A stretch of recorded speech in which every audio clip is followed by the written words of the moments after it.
Olá, gente, aquele abraço. Estamos chegando na apresentação de Esporte Mais aqui pela TVE Tocantins e TV Assembleia nesta quarta-feira, dia 6 de agosto de 2014. Você já pode participar do programa Esporte Mais através do nosso SMS 84660700. Deixe o seu recado, o seu comentário, a sua sugestão, a sua crítica, o seu elogio e pode também mandar até algumas piadinhas, por que não? E o Gilmar vai ler, inclusive, uma daqui a pouco relacionado ao Flamengo. O pessoal quer pegar no pé do Flamengo mesmo, hein, rapaz? Fala, Gilmar. Olá, Ademar, aquele abraço, um abraço à galera do esporte. O pessoal não esquece Flamengo, né, Ademar? Não. Estando em cima, ou embaixo, na tabela ou embaixo, né? A turma não esquece Flamengo de jeito nenhum, né? Olha, o novo atacante do Flamengo será o Suárez, do Uruguai. Quando vierem fazer gol na gente, ele vai sair mordendo todo mundo. A Ellen, lá do Vale do Sol, manda o recado dela. Aliás, a Ellen tem participado realmente do nosso programa. Muito obrigado pela sua presença, Ellen. A presença de espírito dela é coisa realmente sensacional. E é isso que a gente quer, né? Quer fazer um programa alegre, participar com a participação de todo você, amigo telespectador, que gosta do programa Esporte Mais. Pode participar à vontade. Né? À vontade. Não paga nada. Não paga nada. Pois é, já que você falou em Flamengo, vamos falar também de seleção.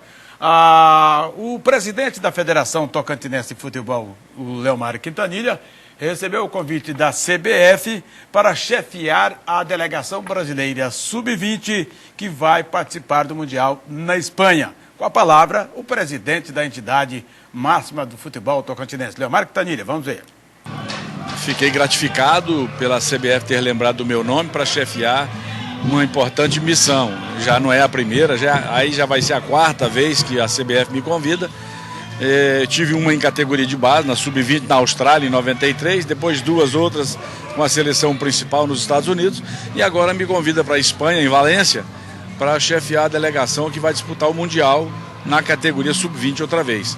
E eu creio que a CBF está fazendo correto, embora nós não tenhamos observado na seleção que disputou a Copa do Mundo agora, alguém vindo da categoria de base, mas faz muito tempo que a CBF vem investindo em categoria de base. Eu me lembro que nós ganhamos lá e o goleiro era o Dida. O Dida acabou sendo goleiro da seleção principal.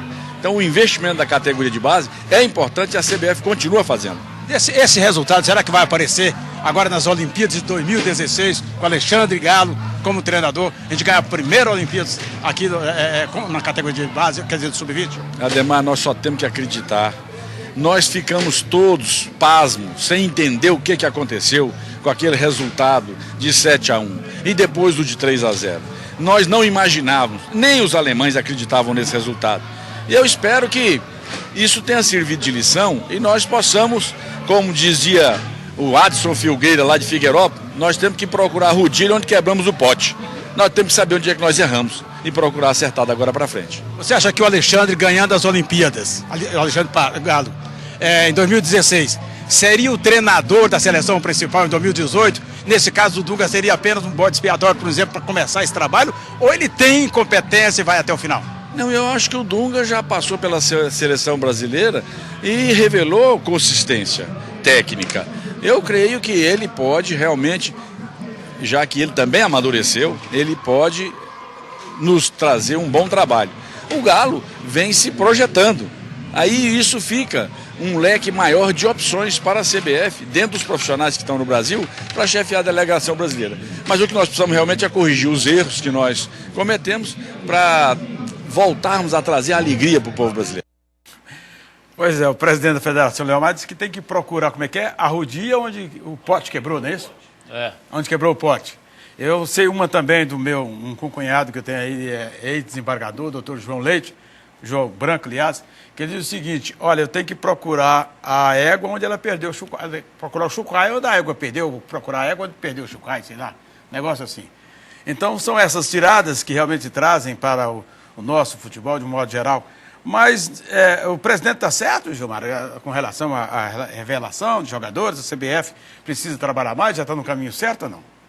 Claro que precisa, Ademar. Esse trabalho já é feito em outras seleções, né? A seleção do Chile, por exemplo, na Copa do Mundo, na Copa de 2010 na África e na Copa disputada agora este ano no Brasil. Este ano, por exemplo, a seleção chilena trouxe a equipe principal com 23 jogadores e trouxe a seleção sub-20 para treinar também em Belo Horizonte. Inclusive, os coletivos eram feitos da seleção principal com a seleção sub-20 do Chile. Preparando as duas seleções ao mesmo tempo, né? Isso, porque da seleção principal, alguns jogadores já não vão disputar a próxima Copa do Mundo, alguns não terão mais idade para isso, já vão ter aposentado, encerrado a carreira, e aí então já vai preparando essa meninada, eles já vão vivendo esse ambiente, né, de Copa do Mundo, de treinamento, de concentração, e jogando com a seleção principal. Eles foram adversários da seleção principal em alguns coletivos, né, alguns jogos treinos, mas na próxima Copa do Mundo alguns deles vão estar jogando do mesmo lado, ou seja, na seleção principal do Chile. Então esse trabalho já é feito no Chile, já é feito na Alemanha e na Holanda, em outros países. Por que não aqui no Brasil fazer isso também? Já pensar nesse futuro, já fazer esse planejamento para ter essa meninada, ter esses jogadores nas próximas competições. Como as coisas mudam, né, Gilmar? Porque antigamente nós éramos copiados, né, pelos outros países. Porque a gente era, e até pouco tempo, o país do futebol, me parece que... O futebol era mais amador também, né? Era, né? Hoje o futebol está mais profissional. Hoje o pessoal está estudando mais, quem organiza melhor, sai na frente. Planeja melhor, né? Então, tudo isso conta hoje. Você vai ver daqui a algum tempo, isso não vai demorar muito, o futebol dos Estados Unidos disputando aí fase final de Copa do Mundo. Quem sabe até decisão de Copa do Mundo. Porque eles têm dinheiro, eles têm organização. E agora eles têm planejamento. E agora estão levando lá jogadores brasileiros. O Kaká já está acertado, vai para lá o ano que vem, foi emprestado ao São Paulo. O Robinho vem para o Santos, me parece que vai para lá também. O Ronaldinho Gaúcho deve jogar lá nos Estados Unidos também. Então eles estão, o Júlio César já está por lá, né, o goleiro. Eles estão investindo no futebol, investindo em jogadores experientes, veteranos, como o Japão fez há algum tempo. Quando começou esse trabalho como brasileiro, né? Isso, quando levou o Zico para lá, levou outros nomes, treinadores, né? Paulo Autuori, Levir Coupe, são treinadores que trabalharam por lá. Jogadores além do Zico, Toninho Cerezo, entre outros, já jogaram no futebol japonês e trabalharam também como treinadores. Então eles plantaram isso. O futebol do Japão evoluiu muito. Ainda não tem bola para chegar a uma final de Copa do Mundo, por enquanto, né? Mas quem sabe daqui a algum tempo também. Bom, e será que o Dunga vai acompanhar a seleção sub-20 também na Espanha? Ele precisava fazer isso, né? Já que precisa acompanhar, né? Para ver os meninos que estão surgindo aí, que daqui a 4 anos podem ser aproveitados na Copa da Rússia, né? Se bem que eu continuo com aquele pensamento meu, viu? Eu não sei se... Eu acho que se o Alexandre Galo for muito bem nessa preparação da seleção sub-20, conseguir conquistar pela primeira vez uma Olimpíada no sub-20, eu não sei não. Eu tenho lá minhas dúvidas, eu acho que ele, se ele continuar com esse trabalho que ele vem fazendo, poderá até ser o nosso treinador da seleção principal em 2018. Eu não sei, eu acredito nisso. Se bem que a CBF vai tentar segurar o Dunga de qualquer maneira. Não sei se o Dunga vai dar conta do recado, vai melhorar a sua maneira de relacionar com todo mundo, porque ele é meio complicado. Certo, aprendeu alguma coisa. É birrento, né? Birrento. Teimoso, birrento. Pois é, agora pode até ser birrento. Bruto se fizer pra o trabalho... caramba. Bruto pra caramba. Bruto. Se fizer o trabalho correto, direito, sei lá, precisa enxergar. Aí, quem sabe, a gente não passa mais esses vexames que passamos na última Copa do Mundo. Como diz lá no interior de Goiás, do Mato Grosso, o Dunga é bruto, rústico e sistemático. Pois é. Rapaz, olha o Gustavo aparecendo por aí. Gustavo disse que estava batendo de ilha, rapaz. Né? Pois é. Nosso programador aqui da... Descansando aí, Descansando. Né? Chegou Moreninho, né? Ele estava na ilha de Fernando de Noronha. Fernando de Noronha. Só isso. Tá certo. Mais alguma coisa aí? Tem uma informação aqui, Ademar, uma nota triste, né, do futebol. O ex-jogador do Interporto, Josimar Salles Chaves, mais conhecido como Simar, de 33 anos, foi morto a tiros lá no Rio de Janeiro na noite da última segunda-feira, em Cabo Frio, na região dos Lagos, lá do Rio de Janeiro. Segundo a polícia, o Simar foi atingido com vários tiros e a morte teria sido motivada pela guerra entre facções criminosas que disputam o controle de pontos de venda de drogas lá na região dos Lagos, no Rio de Janeiro. Simar era morador do bairro Tangará, onde o tráfico é controlado por uma facção rival. A polícia informou ainda que Simar era acusado aí, né, de envolvimento com o tráfico de drogas na região e tinha registros na polícia, registros criminais, né? Uma por tráfico de drogas e outra por porte ilegal de armas. O Simar jogou no Intercap de Paraíso e jogou no Interporto de 2008 a 2010 e atuava como ala pela esquerda. Você lembra dele, do Simar, não? Me lembro, mais ou menos. Muito pouco, mas me lembro. No Interporto ele nem chegou a ser titular, né, mas fez parte daquele elenco de 2010, 2009, 2010, como lateral pelo lado esquerdo. Pois é, rapaz. Agora, o que leva isso, o jogador de futebol, há pouco tempo a gente estava falando desse assunto com relação, inclusive, o Edinho, filho do Pelé, né, partir para um lado desse. É complicado, né? O cara tem tudo pela frente, mas parece que o saco não enche, né? Ainda quer correr atrás de outras coisas tortas. Infelizmente, quem sofre com isso é a família que acaba perdendo, então, o seu ente querido. Vamos para um rápido apoio cultural, a gente volta já já. É rapidinho nosso intervalo, é lá e cá.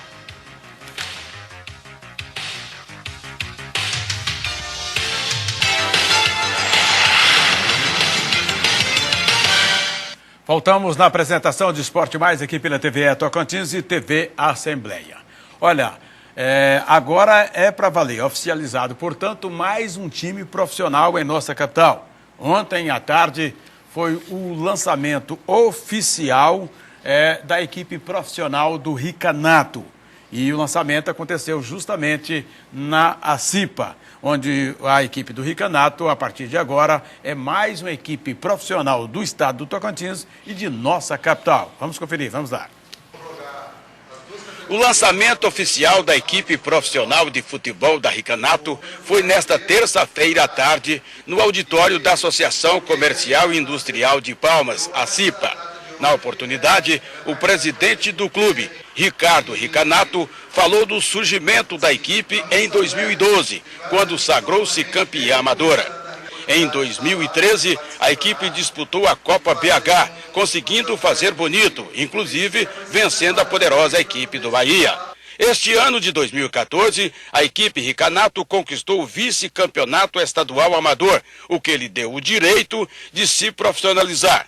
Com isso, Palma tem apenas 220 mil habitantes, passa agora a ter 8 equipes profissionais. Palmas Futebol e Regatas, o Tocantins, Sociedade Esportiva São José, Tubarão, I9, CA3, Imagine e agora o Ricanato Futebol Clube. Das equipes relacionadas, apenas o Palmas e o Imagine estão em atividades permanentes. O Ricanato, como será? Começa pela própria formatação jurídica do nosso clube. A gente é um clube empresa. A gente não é uma associação que muda-se a diretoria e a diretoria que assume possa continuar o trabalho ou não. Então, ele é um clube empresa que está no meu nome, então eu tenho a obrigação de fazer um trabalho bem feito, né? Ela começa por aí. O segundo, por ser clube empresa, eu tenho limitações de apoio de prefeitura, de estado em relação ao clube. Então eu tenho que me tornar o meu clube autossustentável, né? Então esse é o trabalho que a gente vem fazendo, que a gente acredita que vai ser feito para poder manter o clube um clube permanente. Né? Não vai ser um clube só de verão, de campeonato, vamos montar para disputar o Sub-19, o Sub-17, o profissional. É um clube que a gente quer trabalhar durante os 12 meses do ano. Né? E isso é necessário, inclusive, para dar retorno aos nossos parceiros, aos nossos patrocinadores, o nosso programa Nobre Torcedor, que a gente está lançando hoje aqui oficialmente e que vai começar a operar efetivamente a partir de setembro, né? Então, enfim, eu acho que todo esse contexto é o que nos faz ser diferente de outros clubes que nasceram e não continuaram, né?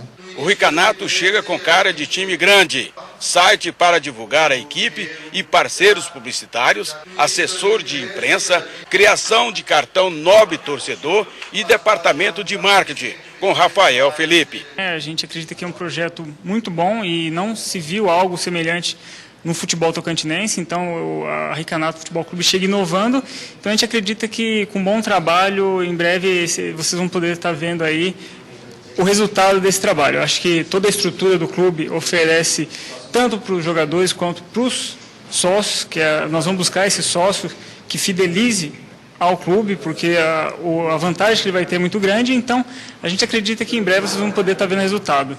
E com certeza nós vamos trabalhar para que ele não tenha só início e final, ele vai ter a longo prazo, a gente vai estar trabalhando, a gente tem uma boa expectativa para o campeonato e ele vai estar andando junto com o futebol. Eu acho o seguinte, né, Gilmar, para uma capital igual Palmas, ter apenas 220 mil habitantes, Eu ainda esqueci de citar 8 equipes aí, mas você me lembrou bem hoje. Ainda tivemos o Atlético Tocantinense, né? O Atlético Tocantinense e ainda a Unitinos, que foram profissionalizados e que desapareceram. O Atlético Tocantinense que depois virou Tocantins, né? E antes, lá no início, né, tivemos, na década de 90 ainda, tivemos a equipe da Unitins, né, que foi uma das primeiras equipes profissionais. Aliás, foi a primeira equipe profissional da capital, né, a equipe da Unitins. Será o que levaram realmente essas outras equipes a se formar time profissional? A empolgação do momento e sem estrutura? O Ricanato parece que, pelo menos segundo ele aí, vem com uma ideia diferente, né? A questão de se manter, né, Ademar, no cenário profissional já é uma outra história, né? Às vezes falta o tal do planejamento, né, da organização, e esse é um problema que o futebol tocantinense, de uma maneira geral, tem passado, né? Não é só, isso não é um privilégio apenas das equipes da capital, né? No interior também os times têm passado por essa dificuldade. Consegue conquistar títulos, consegue se manter quem tem o apoio principalmente do poder municipal, isso se referindo a cidades do interior, né? Porto, por exemplo, tem um time que foi bicampeão estadual o ano passado e este ano, porque tem uma prefeitura que apoia, tem um prefeito que é apaixonado pelo futebol, que é o Otoniel Andrade, né? O Tocantinópolis chegou também por isso. Isso. O Tocantinópolis tem... além de ter uma verba já permanente, né? Isso, e tem um histórico aí de prefeitos, né, Ademar, que gostam do futebol. Justo. E Gurupi, da mesma forma, né, foi 3 vezes campeão estadual de futebol seguidos, né? A única equipe a conquistar 3 títulos seguidos foi o Gurupi Esporte Clube até hoje na história do futebol do Tocantins. Então, o interior, as equipes do interior dependem muito do poder público municipal. Então, aqui na capital, as equipes não conseguiram se manter porque às vezes não teve esse apoio, ou às vezes porque não teve planejamento, não teve esse incentivo dos empresários também para poder investir, para poder ajudar as equipes. E até tem uma outra questão também, que o ano tem 12 meses, aí você tem 3 meses de campeonato. Qual empresário vai investir num time que tem 3 meses de atividades? Nenhum, praticamente. Fica complicado. E como diz aquele ditado, né, Ademar, time que não joga não tem torcida, né? Justamente. Então, se o ano tem 3 meses, você joga, tem 12 meses, você joga 3 meses apenas, fica 9 sem atividade nenhuma. Quando começar novamente ali, tem muita gente que nem lembra que aquele time existe.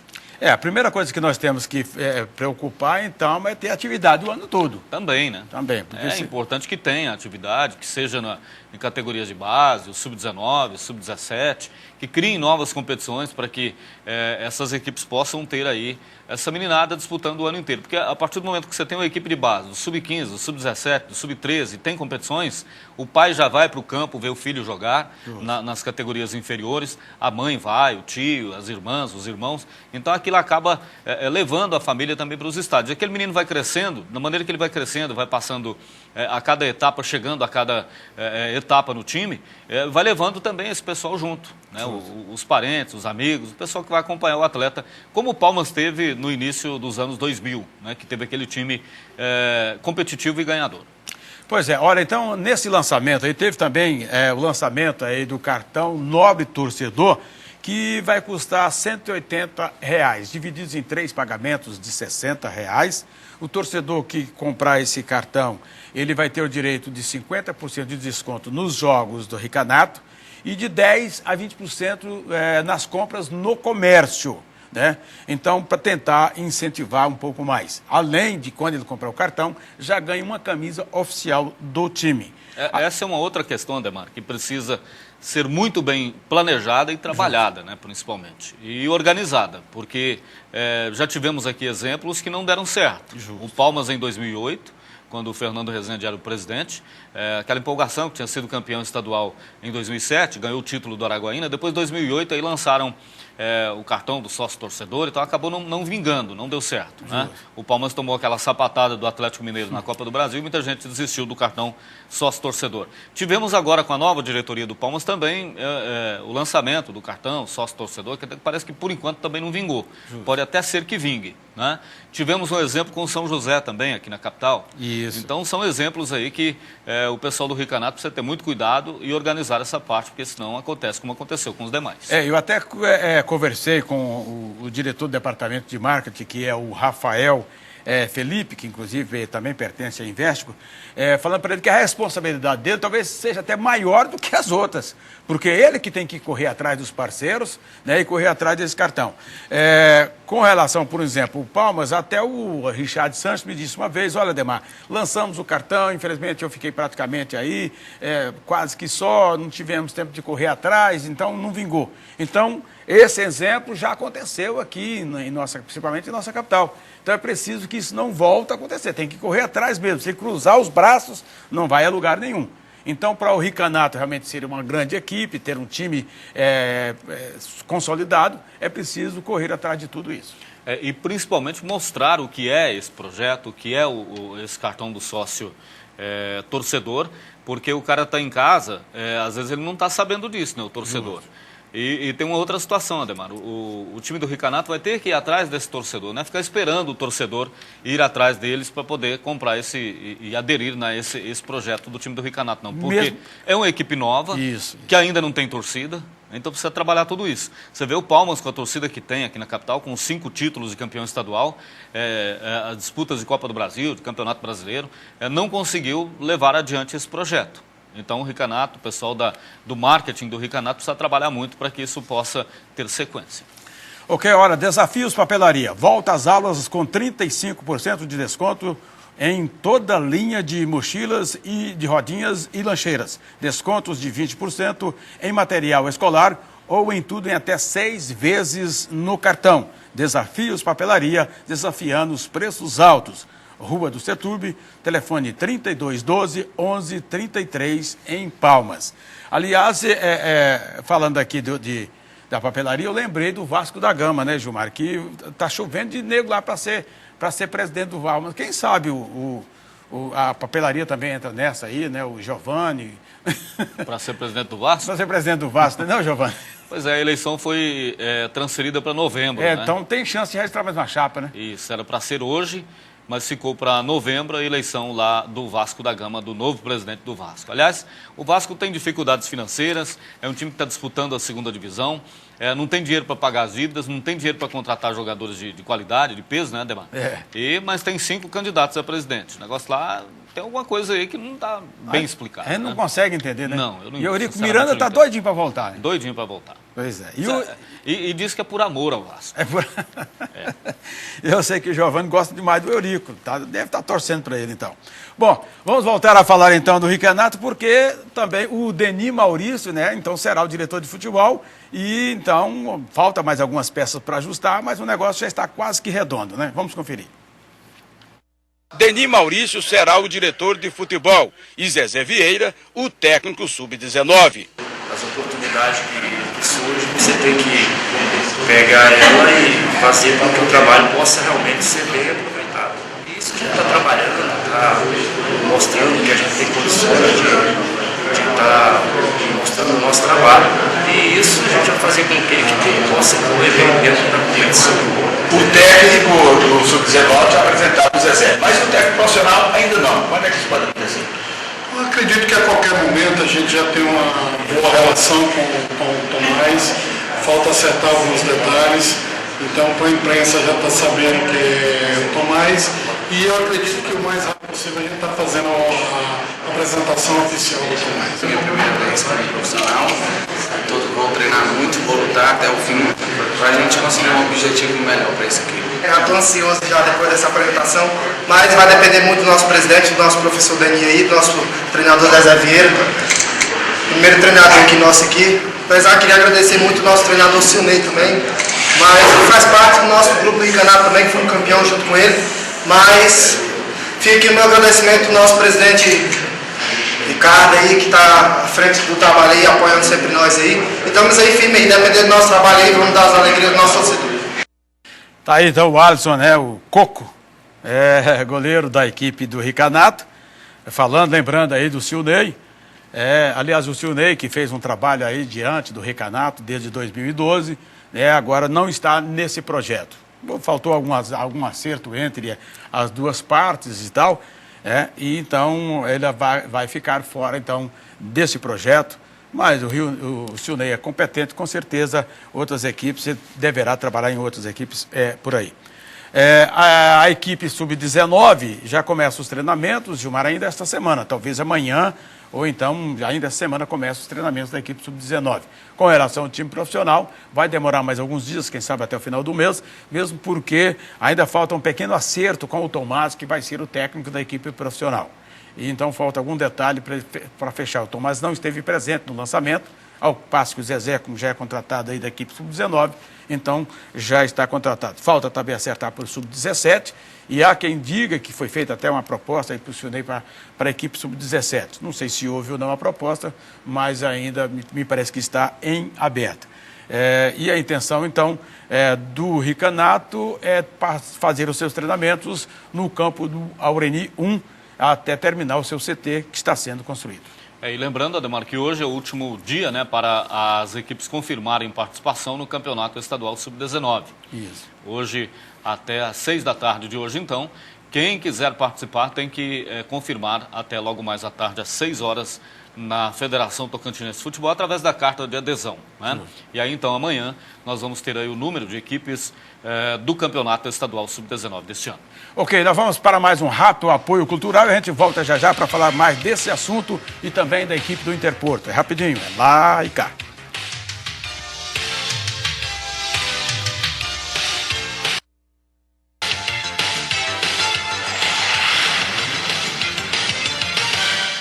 Voltamos na apresentação de Esporte Mais aqui pela TV Tocantins e TV Assembleia. Bem, Gilmar, então o Ricanato já está certo que vai disputar o Sub-19. Fez já toda a documentação, o Ricanato já deu entrada na Federação Tocantinense de Futebol, inclusive ontem oficialmente é o lançamento do time profissional, com a data do dia 5 de agosto, e também já o seu time já está pronto para isso. Além do Ricanato, então, Ademar, que vai disputar também a segunda divisão, né? A equipe, o Ricanato anunciando aí o Tomás Abreu, falta detalhes, né, para o acerto dele. O Esparta de Araguaína já anunciou o Ney César como treinador. E a outra equipe que também já tem treinador aí praticamente definido, faltando apenas anunciar, é a equipe do Intercap, lá de Paraíso. O Intercap fez ontem uma reunião e apresentou a nova diretoria, que tem como presidente o Juvenal Rodrigues.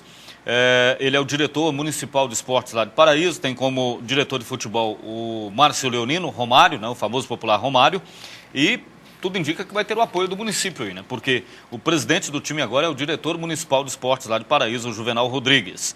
O Célio Ivan deve ser o técnico da equipe do Intercap no campeonato estadual da segunda divisão, e eles vão trazer um outro treinador para a equipe sub-19. Então, a apresentação do profissional é no próximo dia 1º, a equipe sub-19 começa a trabalhar um pouco antes, até porque o campeonato vai começar também primeiro, né? Mas a equipe profissional do Intercap, então, começa a trabalhar no dia 1º do mês que vem para disputar a segunda divisão. O Atlético Cerrado e a equipe da Escolinha de Paraíso esse ano devem ficar fora aí do campeonato. Só um time de Paraíso. Segundo o Mascarenhas, o técnico do sub-19 aí deve ser o Vevé. Né? E ainda no Sub-19, Ademar, outra equipe que confirmou a participação, ou deve confirmar até logo mais à tarde, não é? Às 6 horas. Hoje é o último dia, né? Hoje é o último dia. É a equipe do Esporte Clube Guaraí, que chegou a ser anunciada aí que não ia participar, que por problemas de financeiros, né, dificuldades e tal, mas o presidente da equipe do Guaraí entrou em contato com o blog tvlobão.com e declarou que depois de muitos pedidos aí da torcida e pela própria necessidade e importância de manter o time, né, disputando as competições estaduais, o Esporte Clube Guaraí vai participar do campeonato estadual Sub-19 e com isso o time vai disputar também o campeonato da segunda divisão, né? Porque para quem não sabe, né, disputando o Sub-19, quer dizer, todo time profissional é obrigado a disputar o Sub-19. Já que o Guaraí está confirmando aí que vai disputar o Sub-19, então automaticamente também vai disputar a segunda divisão. Talvez, Gilmar, porque a federação vai fazer essas duas competições separadas. Primeiro o Sub-19, logo depois a segunda divisão. Então, tem equipe que vai entrar com o mesmo time. Disputa o Sub-19 em seguida, já disputa a segunda divisão. Como o Imagine, o Ricanato, agora o Guaraí, quem sabe outro. O Esparta, né? O Esparta. Dá só uma reforçada, né, Demar? Contrata ali uns 4 ou 5 profissionais mais rodados, mais tarimbados, né, mais experientes. E aí, então, pode ter um time competitivo juntando com a meninada. Pois é. Né? E o Interporto, nada de novidade, né? O Interporto, nada de novo ainda. O time treina hoje, né? Volta a treinar hoje, porque domingo tem jogo lá em Sobral, lá no interior do Ceará, no estádio do Junco, com o Guarani. a Interporto e Guarani, que são as piores equipes do grupo A2. O Interporto tem apenas 1 ponto e o Guarani não pontuou ainda na competição. Foram 2 jogos e 2 derrotas, né? Perdeu em casa para o River e perdeu fora para o Motoclube. E saiu o trio de arbitragem para o jogo, viu, Ademar? Entre Guarani de Sobral e Interporto. Ontem a Comissão Nacional de Arbitragem fez o sorteio aí dos árbitros, né? Vai apitar o árbitro potiguar, Suelson Diógenes de França Medeiros, vai ser o árbitro do jogo. Os 2 assistentes também são do Rio Grande do Norte, Luiz Carlos Câmara Bezerra e o Flávio Gomes Barroca, trio, portanto, potiguar para o jogo. Glauco Nunes Feitosa, do Ceará, da casa, portanto, né, do estado do Ceará, vai ser o 4º árbitro para o jogo. Pois é, e hoje à tarde o Gilmar Santos vai a Porto Nacional conferir de perto quem vai e quem não vai viajar. Se já todo mundo está recuperado ou não. E a principal novidade deve ser mesmo o zagueiro Heraldo, que está liberado para jogar, depois da suspensão. Vamos embora? Até amanhã. O programa Esporte Mais está chegando ao seu final. Na sequência teremos Repórter Brasil e Jornal do Meio-Dia. Amanhã às 11h20, se Deus quiser, aqui estaremos outra vez. Um abraço, gente. Até lá.